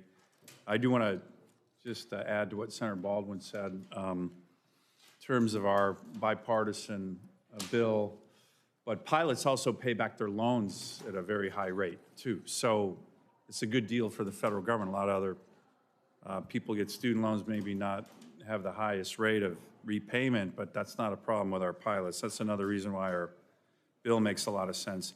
I want to focus a little bit, as you can imagine, on Alaska aviation safety. We had a good discussion about the FAA initiative, the FAA safety initiative, FAA Alaska safety initiative. You know the background of it. This is to bring down the very high rates of crashes and deaths in my state. I want to recognize the families from the latest tragedy here, but we also had a crash in Alaska, the Bering Air crash in a timeline not too far after the American Airlines crash here. So this is impacting all of us, safety. Secretary Duffy is really focused on Alaska aviation safety, which I've appreciated. They put real money behind the FAA initiative, $25 million a year. And then when he did the big ATC press conference with President Trump announced 174 new weather observation stations in Alaska. So that's really important to us. I want to thank the President, the Secretary for their focus on Alaska aviation safety. Can I get your commitment, if confirmed, to get up to Alaska with me soon after your confirmation to meet with all of our different stakeholders and to get a better understanding of our challenges on infrastructure, weather reporting, all the things that most lower 48 airports have. We don't have a lot of those, and I think the Secretary and even the President have recognized that need for infrastructure. It's important. In the FAA reauthorization bill, I had several amendments, very bipartisan. My colleagues here all support them, that we need better infrastructure to keep Alaska aviation safe. Well, thank you for the question, Senator Sullivan, and for your hospitality in your office the other day. Alaska is unique. I think every member I've spoken to acknowledges the uniqueness of a state where, air travel is it replaces the lack of highway infrastructure. Yeah, we have over 230 communities that are not connected by roads. And So most states, that's when we think of essential air fathomable. service, I can't think of a more essential service than air travel in Alaska, and making that safer is a common objective. I mean, we think about the tourism and hunting and infrastructure and then just general commerce. It's absolutely vital that we maintain the safety of Alaska. I think we've seen a lot of improvement there over the decades. Yep. More can be done. Good, thank you, I appreciate that. I'd love to visit. Good, I'd love to have you up there. Let me, you know, when we talk about safety, in my experience in this committee, I love our FAA in Alaska. The air traffic controllers do heroic work. I can't thank them enough for the great job they do. By the way, in Alaska Center, you know, they just are not about aviation safety in Alaska. If you're flying from Chicago to Tokyo, halfway through that flight, the FAA folks in my state kind of deliver those planes all the way to Asia, right? So they do great work for the whole country. It's industry, it's pilots, it's us. All of us are the key to making our aviation system safer. We've always had the gold standard in aviation safety. I've really tried to work in this position with everybody, including our outstanding pilots. One of the issues you and I talked about that's come up, it's kind of bubbling up in Europe, this idea of not having two qualified pilots on the flight deck in terms of safe operations. It's not over here yet, but I want to get your commitment to maintaining the standard and, you know, if something like that came over, to give it a really hard look before anything happens, talking to industry, talking to us, talking to the pilots. Can I get your commitment, or do you have any views on that? I know something's bubbling up over in Europe. So I tell you, I don't know much about the conversation that's going on in Europe as it relates to single pilot. In fact, not until this confirmation hearing process had anybody ever mentioned it to me before. It seems like that's a long ways away. Yeah. But what's not so long ways away is what we're seeing, technology being developed by Garmin with Autoland systems. So imagine you are in Alaska and you've got an incapacitated single pilot operation, and you can hit the button and the airplane will safely land itself. I mean, so I do think that there are ways we can absolutely use technology to improve aviation safety. I don't think it goes so far as to tell us we need to remove a trained aviator from the cockpit. Yeah, I think it's the combination of both, and I don't want an AI guy landing my airplane. I want a pilot, right? Especially in my state. Finally, just your commitment again. I think Secretary Duffy has really done a great job about laying out the vision of the ATC upgrade. The budget reconciliation bill is going to have a very, as Chairman Cruz said, big significant chunk of money to start that process. It's very important. Do you have any views on how we would go about doing that? It's going to be important. We'll have a lot of oversight here, but it's a good start, and the Secretary of Transportation has done a great job leading this effort. I concur 100%. Secretary Duffy has taken on an enormous task trying to expedite the modernization of the system. I look forward, if confirmed, to getting in there and give him another set of hands to get the job done. But as we discussed in your office, I'm going to bring a more commercial approach to FAA modernization, where we use proven practices and disciplines in order to create a project management plan, have an open and transparent request for proposals, evaluate the providers, make sure we get strong contractual commitments on operating on budget and delivering the goods, penalties when they fail to deliver the goods or it's not operating to the specifications. I think we can bring a significant amount of discipline to this process that will bring comfort to oversight, that we can competently execute the plan. Good, and I think the comments that were made earlier about acquisition reform, so it doesn't take 4 years to start getting the equipment, Praise is God. a really, really, really important one. Amen. Yes, sir. Great. I will gladly hand the gavel back to the real chairman here, to Chairman Cruz. Excellent, thank you. Senator Hickenlooper. Thank you, Mr. Chair. Thank you, Mr. Bedford. It's good to see you in this position that I think it was 15 or 16 years ago. We first met when I was mayor of Denver, and you were just taking over a bankrupt Frontier Airlines. Yes. And I remember that you made a lot of difficult decisions, and had to make cuts everywhere. And my memory was that you won them back, the staff, at least the ones that I stayed in touch with. And, you know, as mayor and as governor, I always flew all the airlines, still fly all the airlines. Anyway, let me ask you a couple of questions appreciating that you've obviously learned a great deal over your 25, I guess 30 years now in the business. We've had communication outages that impact air traffic control operations. We've seen them increase in severity and frequency. Again, I emphasize the errors are safe. People should not feel in any way in risk. But I mean, we've got these redundant systems for safety. But any outage for any duration should be unacceptable. And I think that, you know, what we're going to do is, as these news stories proliferate, we're going to erode the trust that we've built over many years. The Denver Air Routes Traffic Control Center recently had an outage that we talked about briefly that impacted primary and backup personnel, backup communications channels used by ATC personnel. So what ideas, I mean, you've obviously been asked this a million times and are thinking about it. What ideas do you have of how we can begin to address this as quickly as possible? Thank you for the question, Senator Hickenlooper, and thank you again for the time. It was great catching up with you. It's been too long. I agree. We need to ensure the public that travel is safe. It is safe. There are multiple layers of redundancy in the system, but we don't want to get to the second, third, and fourth layer of redundancy. We don't want to have our crews having to get on the 121.5 guard frequency in order to talk with another air traffic control system. We don't want them to have to rely on TCAS for traffic guidance and avoidance. So the system is old, it's tired, it needs to be replaced. I just want to let the folks who are watching this hearing know that there has been universal, not broad or significant, but universal support on both sides of the aisle in both chambers that I've spoken to that support modernizing this air traffic. And tied in with this, you know, some of the issues are around transparency, and that the FAA has the question about whether they have accurate records and when do they release them. And I hope that you will commit towards more transparency, earlier release of this information when we have occasions to have concerns. Well, I would add to it, I think one of the challenges we have is a lack of trust.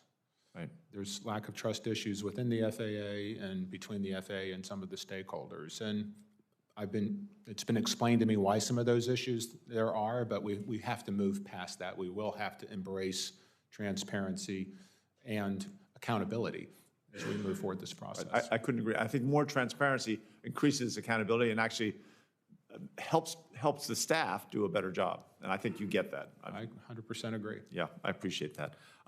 Northern Colorado Regional Airport, we talked about a little, is among several airports across Colorado that lack a physical control tower. And to overcome this, the state of Colorado has made a bunch of investments to attract and install a certified remote tower technology system in Fort Collins. The FAA recently shared a timeline for remote tower certification to complete at the New Jersey Technical Center this year. How can you help ensure that airports are going to be able to quickly access and install these new technologies? Well, thank you for the question, Senator Hickenlooper. I'm actually confused by this because we invented this technology. This is part of, we did this, I think, in 2013. We certified, or I won't say certified, but we invented this technology, and it's being deployed abroad. It's confusing to me why it's taken so long to utilize something that we developed and we can manufacture and deploy here. So I don't have the exact answer for you, but I really look forward to working with you and many communities that could take advantage of a remote tower. Yeah, so many of the smaller communities could benefit. You've obviously found many creative ways with Republic Airlines to make training affordable for new pilots and to train maintenance personnel, engineers and such. To help with recruitment, the FAA has established an Air Traffic Collegiate Training Initiative Partnership Program, brings collegiate aviation programs together with the FAA to prepare graduates for Air Traffic Controller Academy. Can you support this program? I do. Great. I appreciate that. I look at this is the kind of things that the federal government, we should really be making sure we encourage and promote them as much as possible. Just as a small aside, I mean, we partner at Republic with over 44 university programs. I mean, we have urgent workforce needs. Many people have a hand in this solution. Right. Well, great. I yield back to the chair. Thank you. Thank you. Senator Moran. Chairman, thank you. Mr. Bedford, good morning, now afternoon. I was delayed getting here because I was questioning Secretary Hegseth at an Appropriations Committee hearing that is in concurring time as this hearing.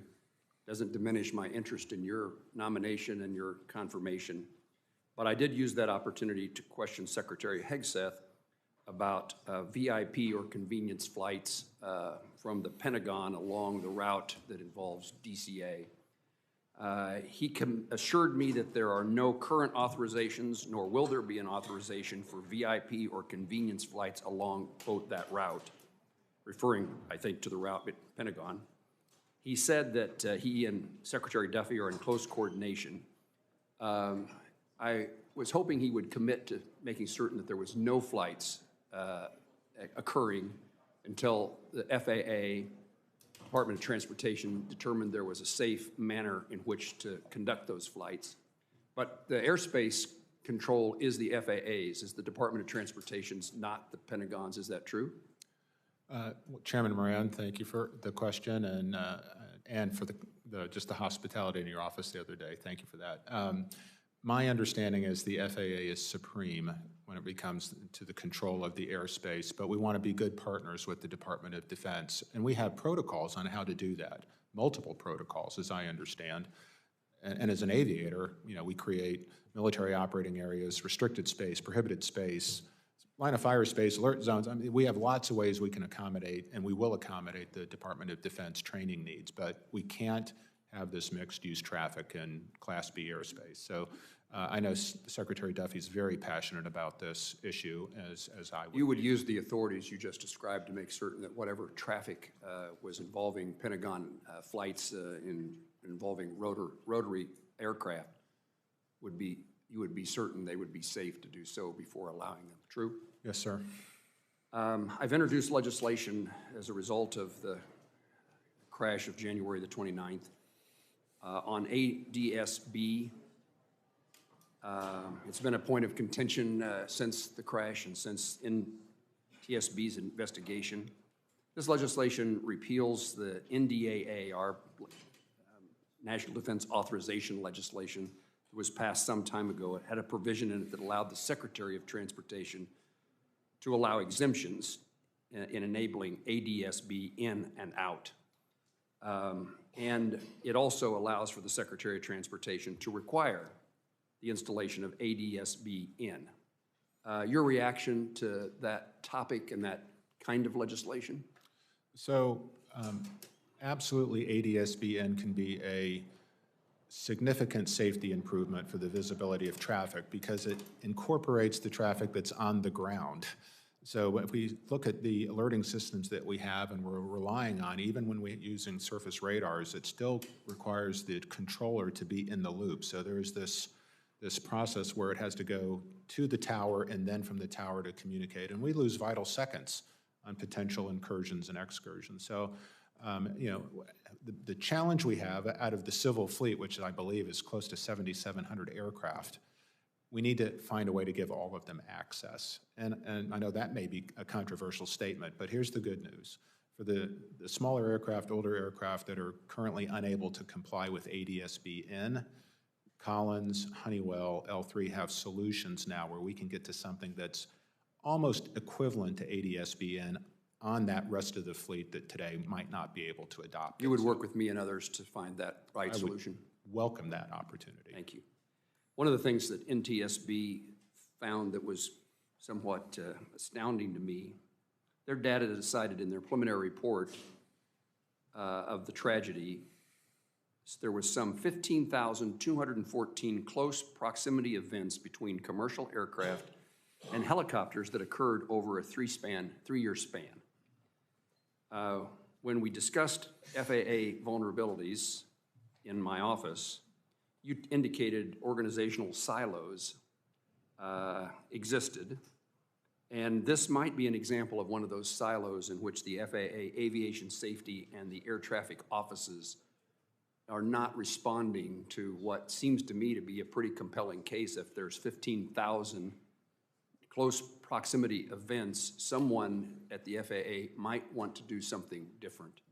And I highlight this, I don't know there's a necessary response from you, but I highlight that there are statistics that indicate those proximate events, but nothing, it wasn't a signal that we ought to be paying more attention to something. So I'd like to say two things, if I may, sir. Please. One, to assure the traveling public that close proximity events are not in and of themselves a worry. It may be the fact that we've lost, the 3-mile, lateral separation can trigger a close proximity event. It's not necessarily indicative of a safety problem. The 85 near misses, on the other hand, are indicative of a safety problem and indicative of failure of the FAA's SMS system to detect that and mitigate it. So that absolutely needs critical assessment.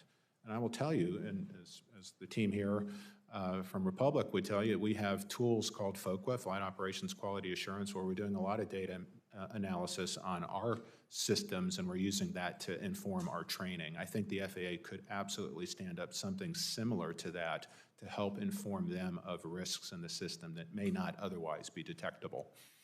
In a very quick moment, I just want to highlight the importance of the FAA contract tower program and see if you have an appreciation for what we're able to do in airports that would not have the circumstances to have a different air traffic control tower.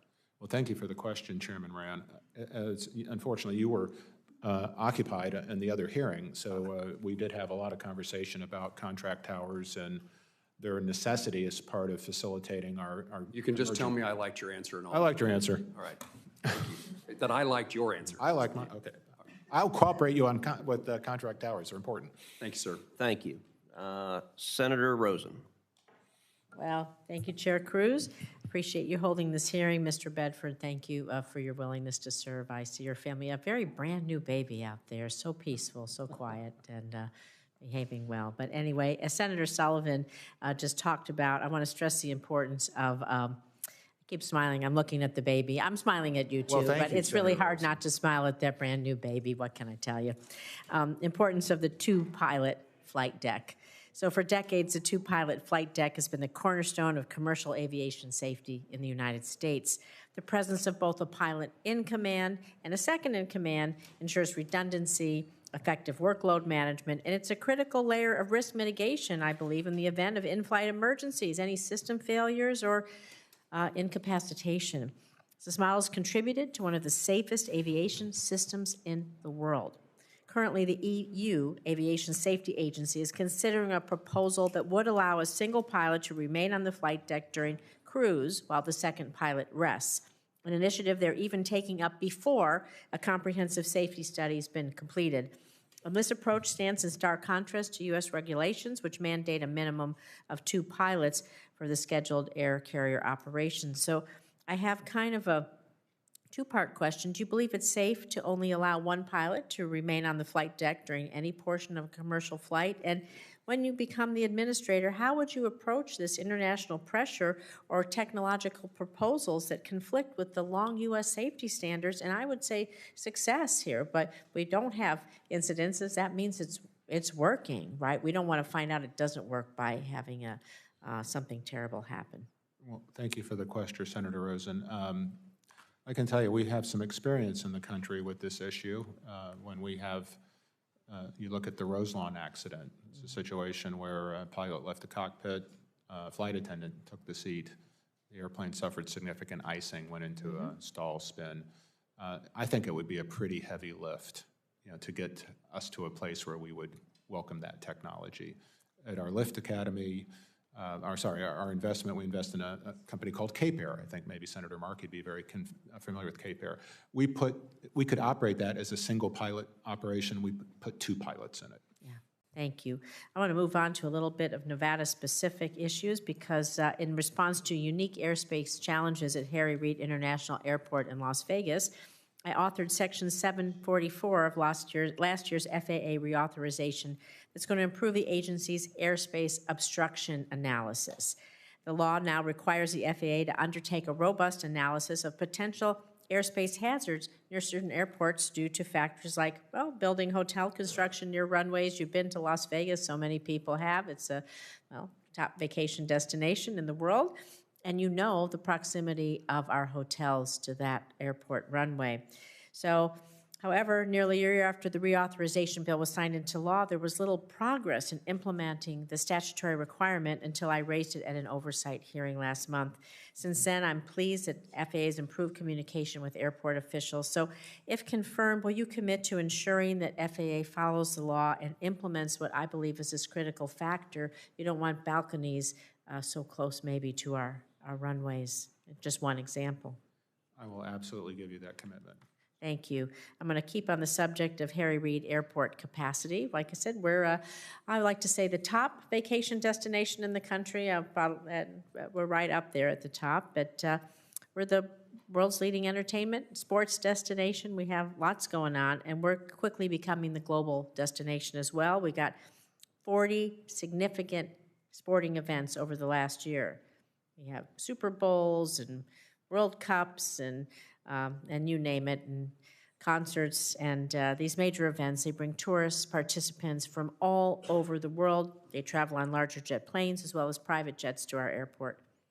Harry Reid International welcomed over 58 million visitors in 2024, the most in our history, and we want more visitors to come to the Silver State, but at this rate, we're expected to reach capacity within 5 years. We won't be able to handle any more flights. So, we've been working with the FAA for years to build a supplemental airport in Southern Nevada, which the local economy greatly needs. I know the FAA has made great progress on this issue. We've been communicating with the airport and that, but I'd like your commitment to continue to work on this and maybe speed it up a little bit so we can support all the wonderful things that are happening in my state and, of course, in Las Vegas. I think it's an exciting opportunity to build a brand new airport, so I'd be happy to work with you. Thank you very much. I yield back my time to will be Senator Markey. Thank you. Senator Lummis. Oh, Senator Lummis. I see her thank you, over there. Mr. Chairman. We haven't had a chance to meet yet, and I know the clock is running on some votes over in the Capitol building, so I'm going to be quick. You and I will meet on June 17th. I'm looking forward to it. I'm going to give you a heads up on the two issues that I will be emphasizing when we meet.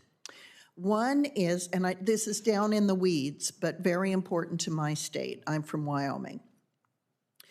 Section 702 of the FAA reauthorization law addressed airport improvement program dollars and the eligibility for taxiways and taxi lanes at airports.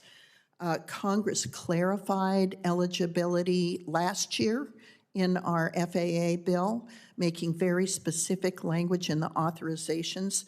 Somebody at the FAA keeps tinkering with that language, and they're making it difficult for small airports, and I'll name one specifically, Rock Springs, Wyoming, to get the airport paving funding it needs, that it's eligible for pursuant to the statutory criteria. But somebody at FAA keeps tinkering with that language, and it's making it difficult for my state and my airports to gain access to those funds. So for reference to our June 17th meeting, that's going to be high on my list of conversations I want to have with you, and thank you. The other one is about weather equipment. So, you know, a lot of weather changes in Wyoming and very major weather changes. So there used to be at the National Weather Service a training program for when the weather technology equipment goes down and someone has to be sent out to repair it. Hours and sometimes days can go by where air traffic is shut down. And so the FAA received the authority from the National Weather Service to train weather observers.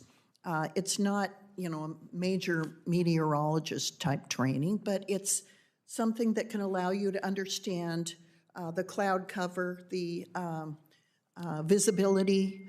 But it's not happening. The FAA has never implemented this.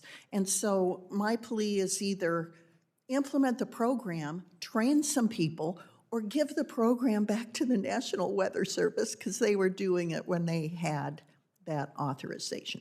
So those are the two very specific Wyoming issues that I'll be looking forward to discussing with you on June 17th when we meet. I've read your qualifications. They're tremendous. You obviously have experience working in Western states where weather-related issues are significant, and there are a lot of small airports. Cody, Gillette, Sheridan, Jackson Hole, yes, I've been to all of them. You got it. State, challenging territory to get around. Indeed it is. And you're taking on a heavy load, high profile with all of the technology updates that are necessary. I'm looking forward to working with you hand in hand. And thank you, Mr. Chairman. Thank you. Senator Markey. Thank you, Mr. Chairman, very much. Mr. Bedford, thank you for being here. The American airline crash in January was an unspeakable tragedy. 67 people died, including 6 members of the Boston Skating Club and other people from Boston as well.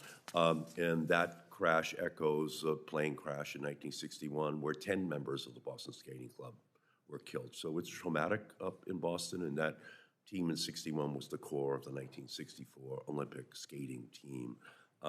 And so obviously the families of the victims are very, very concerned.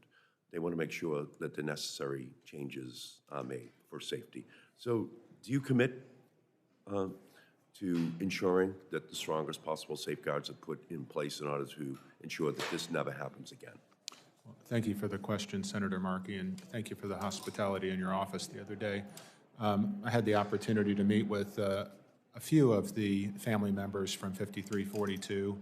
They were kind enough to present to us a really well thought out document for reform priorities for safer skies. So I think they've got the right approach here. We need to partner with them to fix this problem. So you think they have the right approach, and you're committing to putting all necessary changes in place? I am. Thank you. Our aviation system is safest and strongest when workers are fairly paid and have a seat at the table for important safety decisions. It is absolutely crucial that the FAA administrator recognizes the importance of these aviation workers. Mr. Bedford, do you agree that the aviation workforce plays a critical role in the safety and effectiveness of our aviation system? I do, Senator. I'll tell you, we've seen some challenges there too. Aircraft damage on the ramp. We've had a loss of life, through poor safety practices around the aircraft. We can do some improvement there. Thank you. And obviously, I'm glad to hear that. At his confirmation hearing here, Secretary Duffy agreed with that assessment and committed to convene airport workers and industry representatives to assess the need for an airport service worker wage and benefit standard. Mr. Bedford, can you commit to following through on Secretary Duffy's promise and convening airport service workers? I can. You can, beautiful. And when might you can make that convocation? If you can give me some insight on confirmation, I can give you a better answer. Okay. I appreciate that contingency. Mr. Bedford, in 2022, Republic Airlines, where you were CEO, filed a petition with the FAA for an exemption to its 1,500-hour rule. The FAA denied that petition, but Republic may view your nomination as an opportunity to refile the petition and obtain the exemption. So if confirmed, will you recuse yourself from involvement in any petition from Republic for an exemption from the 1,500-hour rule for the entirety of your term as administrator? Well, thank you for the question, Senator Markey. As you're probably well aware, I went through a rigorous OGE evaluation process. OGE, with their career case officers, evaluated my finances, my conflicts, and they created a substantial ethics agreement, which I've agreed to sign and maintain over the course of my 5-year tenure.